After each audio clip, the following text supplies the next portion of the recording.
Good day sa ating lahat mga dabarkads. Nandito na naman si Cardo Mekaniko at handang magbigay ng mabisang solusyon sa inyong mga sasakyan. Kumusta kayo mga dabarkads at sana nasa maayos kayong kalagayan sa ngayon. Ngayon dabarkads ay magbibigay ako ng kaalaman or tamang paglagay ng mga bearing or connecting bearing sa ating mga piston or tamang settings ng piston ring sa ating mga piston. Sa mga ang hawak ko ngayon na barkads at sa hindi pa nakakaalam, ang hawak ko ngayon na barkads ay itong piston assembly sa ating mga sasakyan. Itong piston ngayon, ito na barkads ay itong piston na to ay sa multicab F6A sa ating mga multicab na engine.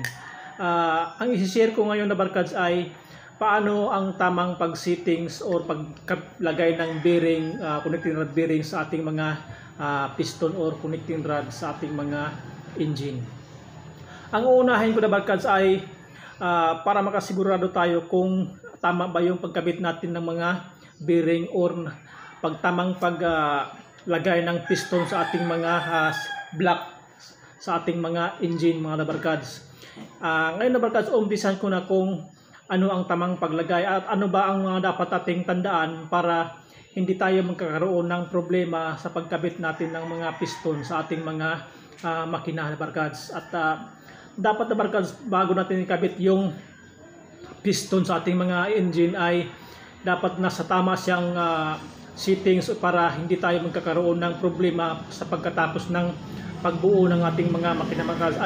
Napaka-importante na barkads na tama ang ating paglagay, kasi pag hindi na tama ang paglagay ng ating mga piston na barkads ay babalik naman tayo sa baklas sa makina sa ating mga engine na barkads. At wag na sana nating magkamali na paglagay ng ating mga piston or connecting rod bearing sa ating mga engine para hindi tayo magkakaroon ng malaking problema at masayang lang yung mga pinaghirapan natin or oras na pagkabit sa ating mga piston sa loob ng ating mga engine na barkads.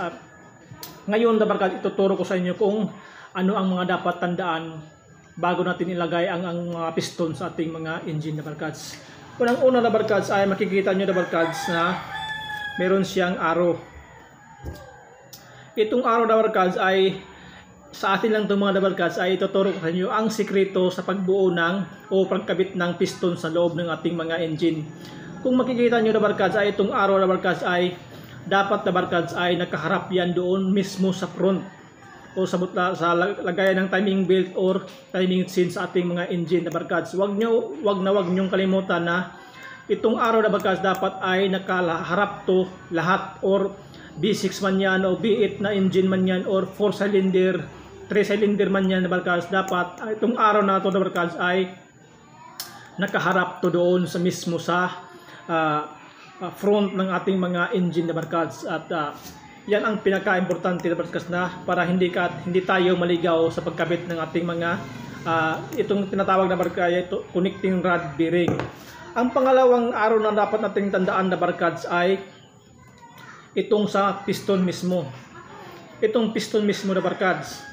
Itong piston na to, itong arrow na to na barkads ay ito rin yung dapat nating tandaan na hindi siya mabaliktad, hindi siya makaharap doon mismo sa transmission. Dapat ay nakaharap tong arrow na barkads ay doon mismo sa harap ng ating mga makina or engine, doon mismo sa gayan ng ating mga timing belt sa ating mga engine na barkads. At tandaan nyo na barkads ay nakaharap to doon. Itong mga dawil na to na barkads ay ito yung tinatamaan ng mga barbula sa loob ng ating mga engine. Yan ang dawil na yan. Dapat tandaan nyo na barkads bago nyo ikabit yung piston sa loob ng inyong mga engine. Ang susunod kong i-share na barkads ay itong paglagay ng thrust bearing or connecting rod bearing sa ating mga piston. Bago natin ilagay na barkads sa ating mga connecting rod bearing or connecting rod, kung makikita nyo na barkads, meron siyang bawat isa, mayroon siyang tinatawag na dowel. Ito na barkads ay mayroon siyang dowel. Dapat na barkads ay magkasama yan sa loob. Hindi pwede na barkads na magkasalungat silang dalawa, kasi pag hindi sila magkasama na barkads ay magkakaroon siya ng problema. Magkakaroon siya ng problema na sasabay yung bearing sa pag-ikot ng ating mga crankshaft sa loob ng ating mga engine na barkads. Kung magkahiwalay itong dowel na to na barkads, kung makikita nyo na barkads ay meron siyang dowel. Dapat na barkads ay magkasama siya dito sa dowel din mismo sa connecting rod. Yung makikita mo yung barkads ay meron din siyang dowel. Ito, kung makikita nyo sa camera na barkads ay meron din siyang dowel. Hindi siya pwedeng magkahiwalay itong dalawa kasi pag maikabit nyo yung barkads na magkahiwalay ay pag ganyan ay iikot yung bearing na yan. Iikot yan sa loob at doon tayo magka-problema kaya magiging knock ang ating engine. Yun ang tinatawag na knocking engine kasi itong bearing na to na barkads ay sasama sa pag-ikot ng ating mga crankshaft sa loob ng ating mga engine mga barkads. Dapat ang bawat dowel ay magkasama siya sa loob. Pag ganyan yung, huwag niyong kalimutan na barkads ay pag ganyan yung kabit ng ating mga engine. Kung makikita nyo, bawat gilid ng ating mga bearing ay magkasama. Ang isa pang tips na barkads ay itong sa kabila ay wala siyang dowel. Dapat wala rin siyang dowel nga magkasama. Ang bawat dowel sa bawat gilid ng ating mga thrust bearing or connecting rod bearing ay wala siyang dowel dito sa kabila para tinatawag siya na maglalak itong dalawang dowel. Yun ang pinaka-importante na barkads kung magkakabit kayo ng thrust bearing or connecting bearing sa inyong mga piston. Yan ang dapat nyong tatandaan mga barkads. Ang isa ko pang isi-share na barkads para hindi kayo maligaw ay ano ba ang pinaka the best na settings or gap sa ating mga piston ring sa loob ng ating mga engine bago natin ikabit or ipasok doon mismo sa sleeve or butas sa ating mga block. Ang pangalawa na barkads ay ituturo ko sa inyo na barkads ang pinaka the best based on my experience sa barkads ay medyo malayo-layo na rin ating narating pagdating pag sa assemble ng ating mga makina or kahit sa motorcycle na barkads ay na-experience ko na part paano magkaroon ng back job sa pag-install ng o pag-assembly ng tungkol sa makina. 4 cylinder man yan or B8, B6 cylinder man yan ay mayroon na tayong experience kung paano ma-experience na magkakaroon tayo ng back job. Inaamin ko na barkads ay meron din akong pagkakamali patungkol sa pag-assembly ng ating mga makina. Hindi naman tayo perfecto na barkads at hindi naman tayo professional, ay isa lang tayong hamak na mekaniko. I-share ko lang sa inyo na barkads na kung sa inyo pa na hindi pa masyadong kabisado mag-assembly or mag-overhaul sa mga makina ay i-share ko lang sa inyo ang technique or mga palatandaan na dapat nating tandaan bago natin i-install yung piston sa loob ng ating mga makina. Ang last kong i-share sa inyo na barkads ay itong settings ng ating mga piston. Itong multi-cab engine na F6A na barkads ay meron siyang tatlong piston ring, meron siyang oil ring, second compression ring at top ring. Mayroon din 4 na cylinder, yung malalaki na yung makina. Ang last kong i-share sa inyo na barkads yung pinaka-the best na gap sa ating mga piston ring para maiwasan natin yung blow by or pagkakaroon ng usok sa ating mga makina. Magtataka tayo barkads na bakit umuusok yung ang makina sa ating mga sasakyan bago man yung piston ring sa ating mga sasakyan.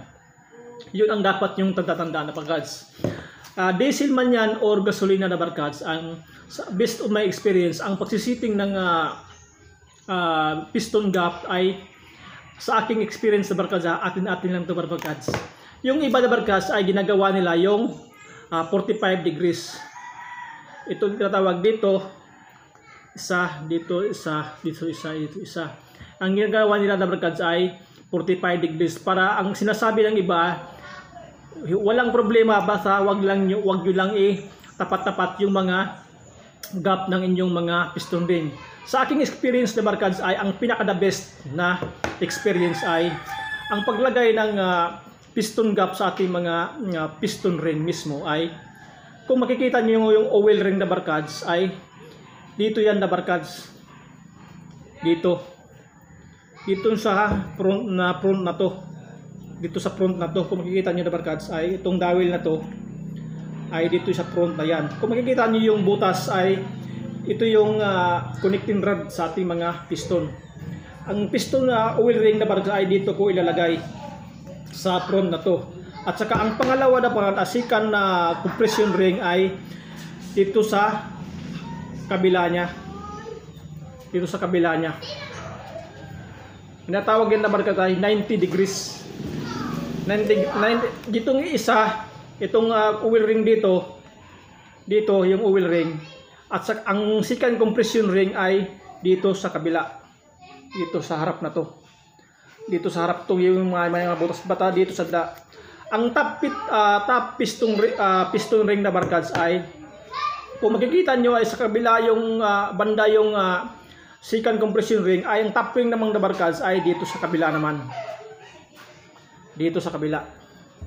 Kung makikita nyo na barkads ay dito sa kabila na to. Dito sa kabila na. Yan ang pinaka the best na backsitting sa ating mga piston sa loob ng ating mga engine na barkads. Bakit ko nasasabi na barkads at ang dito ang pinaka the best na paglagay ng piston ring or ang gap niya na barkads ay tinatawag na 95 degrees. Hindi 45 degrees. Magkatapat silang dalawa, magkabilaan. Bakit ko nasabi na dyan ang pinaka the best na paglagay ng gap sa ating mga piston ring ay itong front na to na barkads ay dito ang walang langis. Dapat mayroon siyang langis kasi ito yung sumasayad sa ating mga slip o sa loob ng ating mga block sa cylinder wall. Ito yung front na to na barkads. Dapat ito ay mayroon siyang langis palagi para hindi siya kumikiskis doon sa ating mga slip o cylinder wall ng ating mga makina na barkads. Yan ang pinaka-sekreto dyan na barkads. At ito na barkads ay wala itong problema na barkads kasi meron siyang langis palagi nagpipenetrate doon sa loob. Yan ang pinaka-the best na setting na barkads. Kung hindi kayo nalito at naintindihan nyo ay magkatapatan lang silang dalawa. Kahit for piston ring man yan ang i-assembly nyo, diesel man yan at saka gasolina ay dapat sa dito sa gilid na yan. Kung makikita nyo ito yung piston ay dito sa gilid na yan. Dito sa gilid na yan. Dapat dyan lang sa gilid magkatapatan yung dalawa. At hanggang sa muli na barkads, sana naintindihan nyo yung pinaka-the best na safety o gap ng ating mga piston sa ating mga makina ay hindi na kayo malilito na barkads. At yung mga araw na barkads, dapat yung tandaan na dapat magkaharap siya doon palagi sa front ng ating mga engine na barkads. At sigurado tayo na barkads ay hindi tayo magkakaroon ng blow by or back job sa pag-assemble ng ating mga makina na barkads. At tested na yan na barkads. At sana naintindihan nyo yung paliwanag ko patungkol sa pag-install ng piston or pag-install ng connecting rod bearing or ang tinatawag na thrust bearing sa ating mga piston na barkads.